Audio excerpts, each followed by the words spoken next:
Have you ever looked at something that should make you happy and felt nothing? Someone tells you good news. You know you should be excited, but you're not. Someone hurts you. You know you should feel angry or sad. But again, nothing. You can still go to work. You can still talk to people. You can still laugh when someone tells a joke. But somewhere inside, it feels like you're watching your own life from a distance. You don't necessarily feel sad. You just don't feel much of anything. And sometimes that's even more confusing. Because when you're sad, you know something is wrong. But when you feel nothing, you may not even know what you're supposed to fix. This experience is often called emotional numbness. It isn't a diagnosis by itself. And it doesn't always mean something is seriously wrong. Sometimes, emotional numbness can be your mind's response to overwhelming stress, trauma, grief, or other difficult experiences. It can also happen alongside conditions such as depression, anxiety, PTSD, or dissociative disorders. So what actually happens to a person when they stop feeling? Here are 7 things you may notice. 1. You start feeling disconnected from yourself. The first thing that can happen is surprisingly simple. You may stop feeling like yourself. Your interests don't seem as exciting. Your goals don't feel as important. Even things you used to care deeply about can start feeling strangely distant. You might look at your life and think, this is my life, so why don't I feel connected to it? Emotional numbness can involve feeling flat, shut down, or disconnected from your emotions. Some people describe it like living in a fog while still functioning normally. And this can create a strange problem. The less connected you feel to yourself, the harder it can become to understand what you actually want. You may continue doing what you're supposed to do, but you stop asking yourself what you really care about. And slowly, you can begin to feel like you're living on autopilot. Number 2, things you used to enjoy stop feeling enjoyable. Here's where emotional numbness can become especially confusing. Imagine your favorite song. You used to hear it and immediately feel something. Maybe it reminded you of a person. Maybe it made you happy. Maybe it gave you energy. Now you hear the same song and nothing happens. The song hasn't changed. Your emotional response has. This loss of pleasure or interest is sometimes called anhedonia. It can happen with depression and other mental health conditions. People may lose interest in hobbies, relationships, music, or activities they once enjoyed. And when this happens, people sometimes make a dangerous assumption. Maybe I just don't like these things anymore. But sometimes the deeper issue isn't that you stopped caring about everything. It's that your ability to experience pleasure has become muted. And that distinction matters. Because if you think you've simply become a different person, you may never look deeper. Number 3, you become emotionally distant from other people. You might still have friends. You might still answer messages.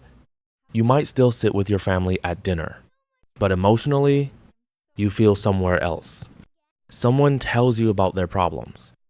You know you should feel concerned, but you can't seem to connect with what they're feeling. Or someone says, I miss you. And instead of feeling warmth, you feel almost nothing. This can be frightening because humans don't just use emotions to understand ourselves. We also use them to connect with other people. Emotional numbness can involve difficulty feeling connected to people you care about, and trauma-related emotional numbing can include detachment or estrangement from others. So you may begin pulling away. Not because you hate people, not because you don't care, but because connecting feels difficult when you can't fully access your own emotions. And this can create a cycle. You feel disconnected, so you isolate yourself. Then you have fewer meaningful connections, which can make the numbness feel even stronger. Number 4, your brain may be trying to protect you. Now, here's the part most people don't realize. Emotional numbness isn't always your brain giving up. Sometimes, it's your brain trying to protect you. Think of an electrical circuit. If too much power runs through it, a safety mechanism can shut things down. Your emotional system can sometimes work in a similar way. When stress, trauma, grief, or overwhelming emotions become too much to process, Emotional numbness can act as a protective response. Instead of experiencing everything at full intensity, your emotional response becomes quieter. For a short period, that may help you get through something difficult. You still go to work. You still take care of responsibilities. You keep moving. But there's a problem. A system designed to protect you temporarily isn't necessarily meant to stay switched on forever. And that's when numbness can start interfering with your life. Number 5, you may stop reacting to things the way you used to. Imagine something wonderful happening. Maybe you get accepted into something you've wanted for years. Everyone around you is celebrating, but inside, you're strangely calm, not peaceful, just blank. Or imagine something upsetting happens. Other people are crying. You're sitting there wondering, why don't I feel anything? That mismatch can make you question yourself. You might think you're becoming cold. You might think you're losing empathy. You might even feel guilty because your reaction doesn't match what you think you should be feeling. But emotions don't always appear on command. And numbness can make your internal reaction feel disconnected from what's happening around you.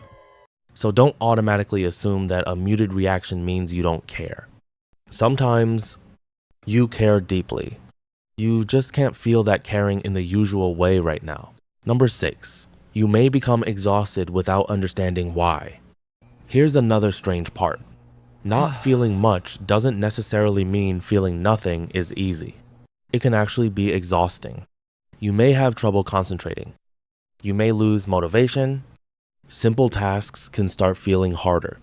You might spend more time lying around, avoiding things, or staring at your phone because you don't have the energy to engage with anything. Depression, for example, can involve numbness, loss of interest, fatigue, withdrawal, and difficulty doing everyday activities. And chronic stress can also affect your mental and physical well-being when it continues for too long. This creates an interesting contradiction. You aren't constantly crying. You aren't necessarily panicking. You aren't always obviously upset. Yet you're exhausted. Because emotional numbness isn't the same thing as peace. Sometimes, nothingness takes energy too. Number 7, you may start wondering, will I ever feel normal again? This may be the most difficult part.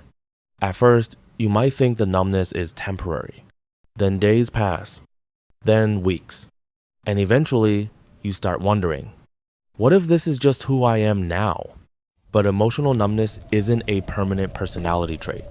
It's a symptom or response that can have many possible causes. And because those causes are different, the solution can be different too. For some people, the numbness is connected to overwhelming stress. For others, it may be related to grief, trauma, depression, anxiety, medication effects, or another health issue. That's why it's important not to diagnose yourself based on a video. If emotional numbness continues, interferes with your everyday life, or comes with other concerning changes, talking with a qualified healthcare professional can help you understand what's behind it.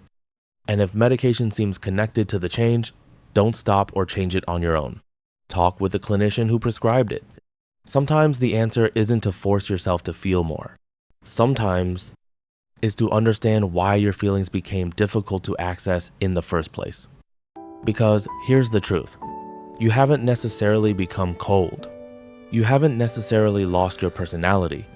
And you don't have to blame yourself for having a protective response to something overwhelming. Your mind can adapt to difficult experiences. And with the right support, people can work on reconnecting with their emotions and with their lives. So if you've been feeling nothing lately, don't immediately ask yourself, what's wrong with me? Try asking a different question. What might my mind be trying to tell me? Because sometimes the absence of emotion isn't the end of feeling.